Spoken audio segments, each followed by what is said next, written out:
position. It is the CIA Bike Insurance Thundersport GP1s and Super Twins. They're up next. Down to Steve.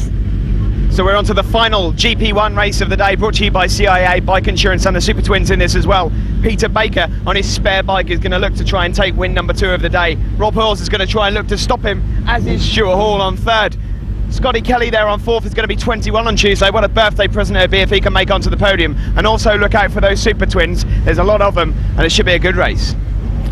Yes, indeed. Green flag raised at the back. They're happy with the grid. Sid strolls off. The red lights go out. And Peter Baker turns on the tap. But look at Stuart Hall. We saw him earlier on getting a good start. And he's done it again just ahead of Rob Hoyles.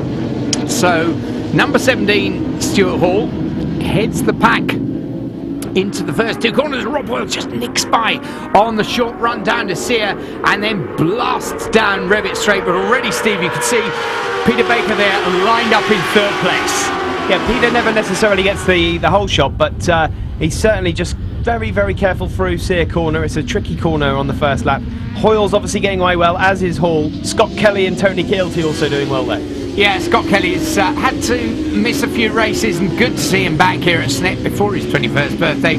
And he's been having a thoroughly enjoyable weekend. I had a chat to him earlier, and he was well up for this one, so he'll be hoping to maintain that 4th position, but he's under pressure at the moment from Tony Keelty. Yep, there's John Fisher and Glenn Shaw, 2 very, very good riders. They're both improving all the time, getting very close to the podium, but up the front here between Hall and Hoyles, brilliant stuff. Yeah, you have to give it to Stuart Hall. He never seems to get that top spot on the podium, but my goodness me, does he try, keep him honest at the front.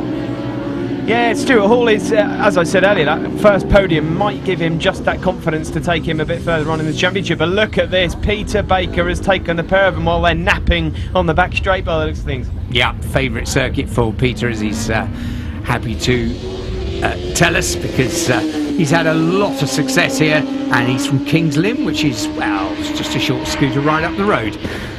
And there we see Neil Gregory with Clinton Datanowski.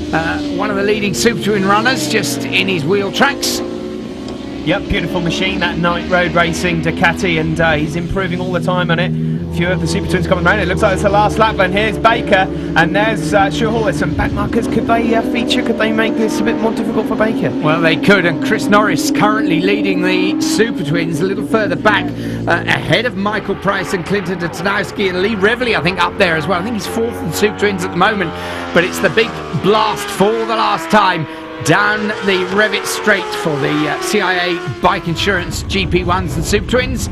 Baker, Hall and Hoyle at the moment, half lap to go. Yeah, and there's some more back markers coming up here. Hall and Hoyles should not be counted out at this point, because if these 2 get in the way, we could see a bit of a dash, but we'll wait and see. Baker seems to have it under control at the moment.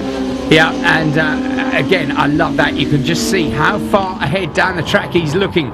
And he's got Les Linney and Robert Eagling to deal with now, Steve, as he comes in to Russell for the last time. That's a bit hot, Peter. That's a bit hot across the grass. Oh, this could be a race to the line. Oh, I tell you what, well, he's almost had to park it up there, so, well, he's got to get the power and up the centre straight. And as the back markers cross, oh, Peter Baker recovers. What's that? 36 thousandths of a second. He manages to maintain the pace and take the win. Well, he's not going to squeak one shorter than that, is he? Stuart Hall finishes 2nd, then Rob Hoyles 3rd, Scott Kelly 4th, and Tony Keelty in 5th ahead of Glenn Shaw. And Peter Baker, I probably doesn't know quite how he did that, but win he did. The championship points, Baker leading from Gary May, Rob Hoyles in 3rd, closing on May.